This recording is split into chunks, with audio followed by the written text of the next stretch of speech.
Voltamos aqui no Além da Notícia desta noite falando sobre as APAES e sobre a educação especial no Brasil e o novo Plano Nacional de Educação. Bom, deputado, eu estou aqui com a notícia seguinte. Recentemente foi aprovado na Comissão de Constituição e Justiça do Senado o projeto que garante a oferta de educação inclusiva em escolas tradicionais, já falamos, a articulação pedagógica entre o ensino regular e o atendimento educacional especializado. Vou pedir ao senhor que nos conte como é que está esta matéria no Congresso Nacional e o que se pretende com ela. Tá. Para aqueles que estão nos assistindo, Ronaldo, talvez a gente tenha até que explicar o que é o Plano Nacional de Educação, certo? A lei brasileira, a própria Lei de Diretrizes e Bases da Educação, ela definiu que o governo federal, a cada 10 anos, tem que mandar uma proposta de lei para um plano decenal. Então, nós encerramos uma década do Plano Nacional de Educação que nós tínhamos e o governo mandou há 2 anos atrás, olha, nós já estamos atrasados. Já estamos atrasados, quase 3 anos. Pois é, esse plano para uma nova década. E aí esse plano, ele veio do Executivo, do Governo Federal, para o Congresso Nacional e iniciou a tramitação na Câmara dos Deputados. Lá na Câmara dos Deputados, criou-se uma comissão especial para analisar essa proposta do Executivo. Inclusive, eu fiz parte dessa comissão especial. E o plano veio com 20 metas. A meta 4 é que fala da educação especial. Quando ela veio do Executivo, ela veio também não fazendo referência às escolas especiais. No entanto, a comissão especial, ela viu que essa demanda tinha uma grande pressão popular para a gente poder debater e discuti-la. E o nosso relator foi o deputado Ângelo Vagnoni, do PT do Paraná, que inclusive viajou o Brasil inteiro fazendo audiências públicas nas assembleias legislativas, e essa discussão da Meta 4, em todos os cantos que ele foi, era a polêmica. Fizemos várias audiências também em Brasília, e a comissão inteira entendeu que o relator tinha dado a redação adequada que atendia aos anseios da população. Ou seja, o deputado Ângelo Vagnoni garantiu a inclusão, mas também fez a previsão da coexistência da escola especial, garantindo o financiamento, e ele fez uma redação que agradou a todas as famílias, ou seja, as duas possibilidades existiam, né? Pois bem, aí foi unânime a aprovação na Câmara dos Deputados, ninguém contestou, foi para o Senado. Lá no Senado, tramita em 3 comissões. A primeira comissão que chegou, Assuntos Econômicos. Nesta comissão, nós entendíamos que eles iam avaliar apenas o impacto financeiro do PNE. Para surpresa nossa, o senador José Pimentel, do PT do Ceará, muda o texto da Meta 4. Muda de uma forma desastrosa, fazendo aquilo, congelamento de matrícula, não permitindo mais a matrícula na escola especial. Foi o fuzuê no país. Seria a extinção das escolas especiais. Por inanição, matando por falta do financiamento.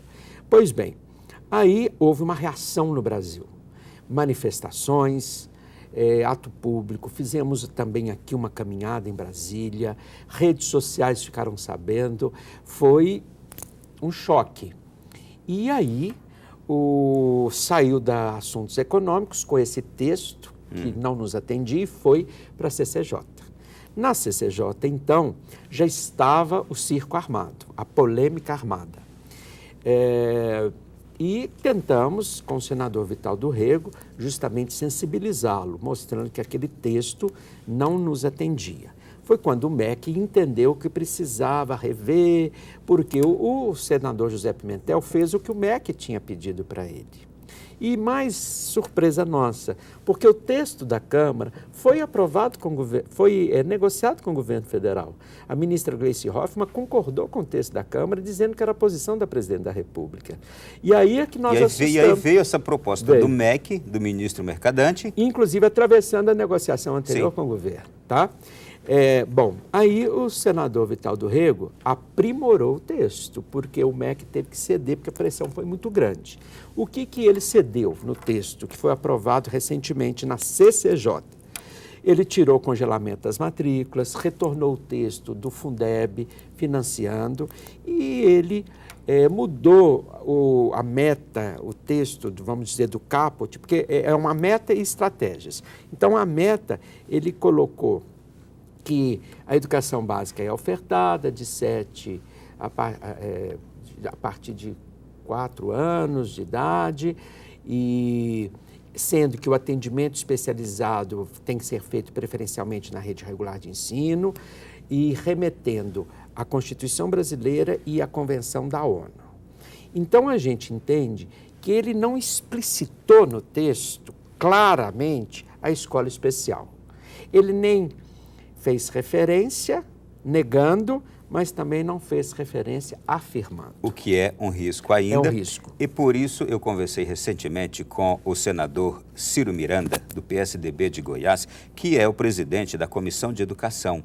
E esse senador, ele disse assim, agora cabe à nossa comissão analisar a matéria. Ele falou, e nós vamos dar uma atenção especial devida às escolas especiais, às APAES, com total proteção, como elas devem ter. Elas devem existir em nosso país porque elas são necessárias para as nossas famílias. Justamente. Então, garantiu, o senador Ciro Miranda me garantiu pessoalmente numa entrevista em rede nacional de rádio, pela a Rede Canção Nova de Rádio, ele garantiu que lá ela terá total prioridade para, inclusive, inserir no texto, lá na Comissão de Educação vai inserir no texto, esta proteção. E garantia, proteção e garantia. E é isso que você já antecipou. Como agora vai para a Comissão de Educação do Senado, lá é o local mais adequado para discutir mérito. Porque CZJ, constitucionalidade, já mexeu no texto. Assuntos econômicos era só ver a viabilidade econômica. É na Comissão de Educação que nós vamos discutir tecnicamente essas concepções, e que nós já temos uma sensibilidade da comissão que está entendendo claramente a nossa mensagem. Então, lá, eu agradeço ao senador Vital do Rego, porque ele enfrentou um desafio, ele já fez alguma alteração que nós entendemos fundamental. No entanto, eu não posso deixar dúvida no texto para outras interpretações. Sim. Vou te explicar o porquê. Porque quando ele remete na meta 4, no texto da CCJ, que respeitando a convenção não fala de escola especial. A convenção é uma diretriz que propõe aos Estados-membros da ONU que todos os sistemas sejam inclusivos. Ele não fala especificamente da escola especial. Então, amanhã, o MEC pode soltar uma nota técnica, não, no texto está falando que a convenção é só de educação inclusiva. E aí nós interpretamos assim, e aí baixa aquela norma baixa técnica. Aquela norma. E eles são... Como a gente já sabe que acontece eles têm hábito casos. de fazer isso. Sim, sim. Certo? E aí, o que a gente... MEC, Ministério da Saúde, já tem esse hábito. Então, o que a gente quer na Comissão de Educação, aprimorar esse texto, porque o texto da Câmara não tinha dúvida nenhuma. Ele sinalizava para a educação inclusiva, mas sinalizava a escola especial. E o mais importante, a Lei de Diretriz e Base da Educação que nós temos, que está aí em vigor, que rege todo o sistema, tem um capítulo da educação especial que prevê tudo. Prevê o preferencialmente na rede regular, prevê classe especial, prevê escola especial, prevê sala recurso, prevê tudo. E é isso que a gente quer. A gente quer todas as possibilidades. Inclusive, Ronaldo, tem uma coisa que eu não falei que eu acho que é fundamental. O Estado não pode negar o direito da família de escolher o que é melhor para os seus filhos. E existe uma posição radical, fundamentalista, que diz que a família às vezes não tem nem direito à escolha. Eu já ouvi, inclusive, gestores, até promotores dizendo assim, não, a família às vezes não sabe escolher. Então, ao mesmo tempo que a gente dá responsabilidade à família, que a Constituição dá responsabilidade, em alguns aspectos, quando é conveniente, fala-se que a família não sabe escolher. Isso é uma intervenção, no meu entendimento, do Estado no direito das pessoas, no direito das famílias. Eu gostaria que esses contrários ouvissem as famílias, os pais, as mães, as famílias inteiras que têm pessoas com deficiências diversas, que têm pessoas com limitações diversas, apenas ouvissem, para que percebessem o quanto é importante esta atenção, este ensino, esta educação. Mas, deputado, eu gostaria apenas aqui de dar também outra boa notícia para a família brasileira, que na mesma CCJ do Senado já foi aprovada também a garantia de educação bilíngue, isto é, alunos surdos e com deficiência auditiva com até 17 anos em escolas e classes bilíngues terão a língua brasileira de sinais Libras como primeira língua e, na modalidade escrita, a língua portuguesa como a segunda. O texto também define o sistema Braille de leitura para cegos e surdos cegos. O novo Plano Nacional de Educação, que ainda define regras para outras 19 metas, prevê 10% do produto interno bruto destinado para políticas educacionais. 10% do PIB. Esse é outro desafio, né? Agora, eu queria também fazer referência aos surdos, Ronaldo, porque existe a Federação Nacional de Integração dos Surdos, que a gente é parceiro. E são 8 milhões de surdos no Brasil, né, se eu não me engano. É um percentual significativo. E eu vou te dizer também que... Só uma outra pergunta. Pessoas com deficiências no Brasil, qual o número aproximado? São 14% da população, de todos os tipos de deficiência. Então nós temos aí quase que 30 milhões. Isso, E às vezes quando você tem um corte de deficiências com comprometimentos mais definidos. Quando você coloca numa gama de deficiências, esse percentual chega a mais de 20%. Então, o censo está apurando isso cada vez mais. Inclusive, isso foi uma surpresa, porque nós estamos falando de um contingente de brasileiros muito maior do que se imaginava. Agora, o que eu quero colocar também em relação aos surdos, porque os surdos também têm uma especificidade. Eles também querem a escola especial. Porque eles têm uma língua própria, que é a língua mãe, que é a língua brasileira de sinais. O surdo, ele se comunica por gestos, né? Já houve épocas que eles não podiam movimentar. Eles tinham que fazer só leitura labial. Eles conseguiram vencer esta marra, porque naturalmente eles se desenvolvem com gestos. Se eu, por exemplo, aqui não consigo falar sem as mãos, imagina um ouvinte que desde pequeno aprende a se comunicar apontando. Então, esta é a língua mãe deles. E por isso que se codificou a língua de sinais. E hoje nós temos, inclusive, como legislação brasileira, a língua brasileira de sinais, que é uma língua oficial. Ela é aprovada, né, como lei.